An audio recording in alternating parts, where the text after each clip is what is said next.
WhatsApp guys, आज एक horror video लेके आए आप लोग के लिए और काफी डिमांड थी from the channel bloody Satya, क्योंकि फिर मैंने देखा वो टाइटल जो आप लोग सर्च करते हैं काफी इंटरेस्टिंग लगा। Undertaker is real ghost, Undertaker real horror story, bloody Satya channel से।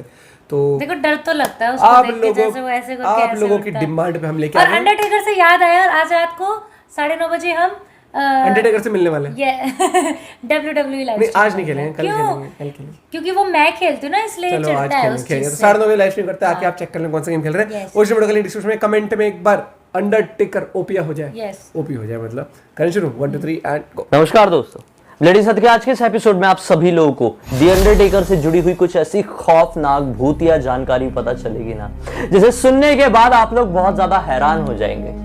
दरअसल दोस्तों, अगर आप लोग भी WWF या फिर WWE के फैन हैं, आप लोग भी WWE यूनिवर्स को बहुत समय से फॉलो करते आ रहे हैं, तो आप सभी लोगों को ये बहुत अच्छे से पता होगा कि अंडरटेकर WWE का एक ऐसा किरदार है जिसे लोग डेड मैन या फिर मौत का सौदागर भी कहते हैं ना कई बार। लेकिन क्यों? क्योंकि WWE का स्टोरी लाइन ऐसा था कि उसमें अंडरटेकर के किरदार को कुछ ऐसा दिखाया जा रहा था कि उन्होंने अपनी लाइफ में मौत को कई बार चकमा दिया है। लेकिन क्या इसके पीछे कुछ भी सच्चाई थी?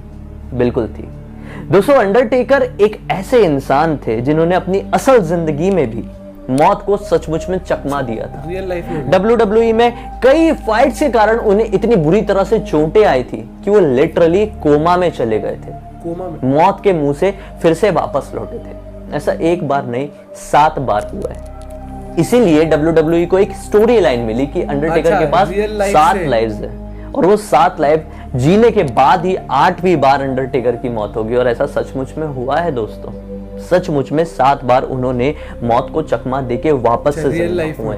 स्टार्टिंग की बात कर रहा हूं मैं। बहुत स्टार्टिंग में एक मैनेजर हुआ करता था जिसका नाम था ब्रूस पिचर्ड। एक बार अंडरटेकर अपना शो खत्म करके कहीं बाहर की तरफ जा रहे थे। उनका शो दरअसल क्या वहां पर नहीं चल रहा था जहां पर हमेशा होता था, किसी दूसरी सिटी में चल रहा था। दूसरी सिटी में उनका शो होता है और शो कंप्लीट करने के बाद जो उनका गेटअप है वो ठीक नहीं कर पाए थे, मतलब गेटअप निकाल नहीं पाए थे। उनको जल्दबाजी में वहां से अगली जगह के लिए निकलना था। वो बस उसी गेटअप में बैठ जाते अपनी गाड़ी में। ब्रूस पिचर्ड भी उनके साथ ही बैठे हुए रहते हैं। जब वो रात के समय में एक सुनसान सड़क में जा रहे होते हैं कि अचानक से वो रास्ते से खो जाते हैं। उस जमाने में गूगल मैप्स वगैरह नहीं हुआ करते। अब भाई रास्ता भटक जाने के कारण ब्रूस पिचर्ड सोचते हैं कि मैं गाड़ी से उतरता हूं और बाहर उतर कर किसी से सहायता मांगता हूं। सहायता मांगने के लिए जब वो गाड़ी से उतरते तो अचानक से उनकी नजर पड़ती है सामने से ही गुजर रहे एक आदमी से। वो आदमी ने पिया हुआ था, शराब पिया हुआ था। ब्रूस सोचते हैं कि भले ये शराब पिया हुआ है, लेकिन एक बार हमें हमारी मंजिल का रास्ता मिल जाए तो हमें क्या लेना देना किसी से। ब्रूस उसके पास पहुंचते हैं, रास्ता पूछने की कोशिश करते हैं तो वो शराबी आक्रामक हो जाता है। सोचता है कि बड़ी पार्टी है, बड़ी गाड़ी है, इनको लूट लूंगा। ऐसे करके वो दबाव बनाने की कोशिश करने लगता है ब्रूस पिचर्ड के ऊपर और जैसे तैसे करके वो गाड़ी की तरफ पहुंच जाता है। अब गाड़ी में बैठे हुए थे अंडरटेकर अपने पूरे गेटअप में। जस्ट इमेजिन एक 7 फीट का आदमी। और अगर आप लोगों ने अंडरटेकर का पुराना वाला लुक देखे तो इमेजिन कीजिए, गाड़ी में बैठा हुआ है काले कपड़ों में, लंबे बाल और सफेद चेहरे के साथ। जैसे ही वो शराबी लुटेरा अंडरटेकर की तरफ देखता है ना, उसकी सिट्टी पिट्टी गुल हो जाती है, हवा टाइट हो जाती है। उसको समझ में नहीं आता है कि मैं क्या करूं। इसकी गाड़ी में तो भूत बैठा हुआ है और मैं इसकी गाड़ी को लूटने की कोशिश कर रहा था। अंडरटेकर कुछ भी नहीं कहते। अंडरटेकर सोचते हैं कि ये मेरा एक्टिंग करने का वक्त आ गया है। आंखें इस तरह से ऊपर करते जैसे वो हमेशा अपने WWE के मैचेस में करते हैं और उसकी तरफ एक लुक दे देते हैं खाली। पसीना पसीना हो जाता है। तुरंत ही पिचर्ड की तरफ देखता है, सही रास्ता बताता है और इतनी तेजी से भागता है कि पीछे पलट के नहीं देखता है। सीधे जाके वो ना एक पुलिस स्टेशन में पहुंचा। पुलिस स्टेशन में उसने कंप्लेंट की कि ये गाड़ी थी, ये गाड़ी नंबर था, उसके अंदर एक मुर्दा जैसा आदमी बैठा हुआ था। शायद वो लोग मुझे कातिल वातिल कोई क्रिमिनल लग रहे थे, आप लोग पकड़ लो। पुलिस स्टेशन तक बात पहुंची तो लोगों को पता चला कि अरे वो अंडरटेकर की गाड़ी थी। ऐसा एक मैटर था। इसके बाद WWE यूनिवर्स में अंडरटेकर ने क्रांति लेके आए। सन 2000 के आसपास उनका एक नया मैनेजर उन्हें मिला जिसका नाम था पॉल बेरर। पॉल बेरर दिखने में भी बहुत ही ज्यादा खतरनाक था। उसको भी देख के ऐसा लगता था कि असली भूत होगा। पॉल बेरर ना हमेशा एक कलश लेके घूमता था। वो कलश में कहता था कि इसके अंदर अंडरटेकर की आत्मा को कैद कर लिया जाता है। ये वाला जो कंसेप्ट था ना, ये WWE में एक नई क्रांति लेकर आया। इसकी वजह से अंडरटेकर एक रातों रात बहुत बड़े सुपरस्टार बन गए। उनकी एक फैन फॉलोइंग अलग लेवल पर चली गई, क्योंकि इस तरह की चीज WWE में इंट्रोड्यूस होना एक अपने आप में ही कमाल की बात थी। अंडरटेकर कई बार ऐसी फाइट्स लड़े हैं जिन फाइट्स में उन्हें इतनी गहरी चोट आई है कि वो ऑन द स्पॉट कोमा में चले गए, और कोमा में जाने के बाद वो मौत के मुंह से लिटरली बाहर आए। डॉक्टर्स ने जवाब दे दिए कई बार उन्हें कि नहीं अब नहीं बच पाएंगे, लेकिन वो हमेशा बच जाते थे। उनकी इसी चीज के कारण WWE यूनिवर्स को एक लाइन मिल गई अंडरटेकर के लिए, एक मानो सेगमेंट मिल गया, डेड मैन। और डेड मैन नाम से सभी लोग उन्हें पहचानने लगे। दरअसल अंडरटेकर अपने जो बॉस हैं, मतलब विंस मैकमैन, उनके बहुत बड़े फैन हैं, मतलब फैन कह लो या फिर बहुत ही वफादार कह लो। एक बार विंस मैकमैन, अंडरटेकर और कर्ट एंगल अपने एक प्राइवेट जेट से कहीं जा रहे थे, तो बहुत ज्यादा थकान होने की वजह से अंडरटेकर को जेट में बैठते से ही नींद आने लगी थी। अंडरटेकर अपनी सीट में बैठे और बैठे बैठे ही सो गए। वहां पर कर्ट एंगल और विंस मैकमैन बात कर ही रहे थे कि बातों बातों में थोड़ी देर बाद अंडरटेकर को ऐसा सुनाई दिया कि यहाँ पे बहुत जोरों का झगड़ा हो रहा है। जैसे ही झगड़े की आवाज के कारण अंडरटेकर ने अपनी आंखें खोली तो ये पाए कि विंस मैकमैन और कर्ट एंगल की लड़ाई हो रही है।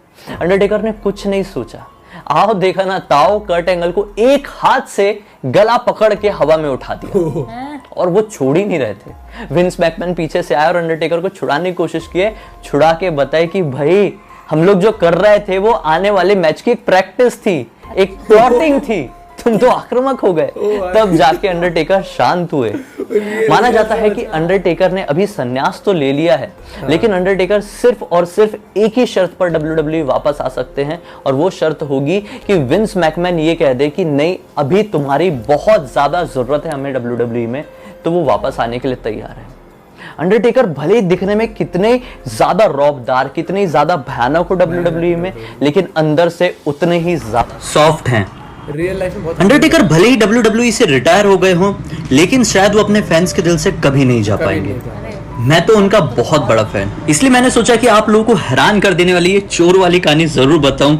इस वीडियो बनाने का मेन मकसद यही था। अगर आप लोगों को ये कहानी अच्छी लगी और अगर आप लोग भी अंडरटेकर के फैन थे तो इस वीडियो को लाइक जरूर कर देना, चैनल को सब्सक्राइब करके बेल आइकन दबा के ऑल के ऑप्शन में क्लिक जरूर कर देना अगर आप लोग भी इसी तरह के हैरान कर देने वाले वीडियोस और देखना चाहते हैं। इसी तरह के और भी डर first of all bloody Satya का जो हल्का सा बैकग्राउंड पेज चलता है और जो स्टोरी नरेशन का स्टाइल है, हल्की हल्की क्लिप्स आती है, लेकिन अच्छी थी स्टोरी, हमें पता नहीं थी वाली। जैसे वो अंडरटेकर के गेटअप में बैठा था और वो रास्ता पूछा, उसने सोचा बड़ी गाड़ी है, गेटअप में नहीं, वो मतलब अपने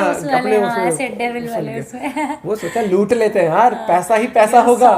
का भूत बैठा इसमें वो जाके FIR और करवा दी उसने। फिर पुलिस ने तहकीकात करी होगी, पता लगा तो अंडरटेकर की गाड़ी थी। कह रहे भैया यार तुम कैसे आदमी हो रहे, क्या हो गया। लेकिन सच में जब अंडरटेकर ऐसे आंखें करता था ना ऐसे, अरे बहुत डरावना लगता है। हम अभी भी जैसे खेलते हैं कभी, उसमें भी ऐसे करके जब आते हैं। लेकिन मैं एक चीज कहूंगा भैया, एक टाइम था जब इतना तगड़ा क्रेज था ना WWE का, अलग ही लेवल का, माइंड ब्लोइंग, मतलब वेट करते थे यार। और वो याद है वो जब कार्ड्स इकट्ठे करते थे हर एक बंदा, अंडरटेकर WWE कार्ड्स होते थे, क्रिकेट के कलेक्शन भी करते थे, वो टाइम में लगता। लेकिन रियल लाइफ में भी उन्होंने मतलब कोमा में गए थे तो ये पता लगा स्टोरी के थ्रू। तो लेकिन फिर उसको एज ए स्टोरी लाइन भी यूज करा। जो मैनेजर था उसने कहा कि इसमें इसकी आत्मा रहती है अंडरटेकर की, तो एक स्टोरी लाइन इस तरीके से बना देते थे। नो डाउट वो स्क्रिप्टेड होता है सब कुछ ही WWE, लेकिन वो एक माहौल ऐसा करते थे, मजा आता है देखने में। एज एन ऑडियंस आपको फिर एंटरटेनमेंट ही चाहिए, और WWF की WWE इसलिए हो गया था क्योंकि वो एंटरटेनमेंट कैटेगरी में है, तो इस तरीके से फिर उसको कर दिया गया था। वो अच्छा था ना प्लेन वाला जो बताया कि भाई हम तो प्रैक्टिस हम तो प्लॉटिंग कर रहे थे अगली फाइट की, तो भाई उसको लगा रियल में लाइफ हो गई, फाइट हो गई, भैंस की पकड़, इसकी बुद्धि पकड़, उस तरीके से। तो आई एम श्योर आप लोगों को जिसको भी पहली बार जिसने वीडियो देखी होगी तो काफी इंटरेस्टिंग लगेगी। बाकी ब्लडी सत्या चैनल पे आप ऐसे ही अमेजिंग हॉरर स्टोरीज वीडियोस आप जरूर चेकआउट करें। बाकी आप सजेस्ट भी कर सकते हो हमें। मिलते हैं वीडियो के साथ, बाय, टेक केयर।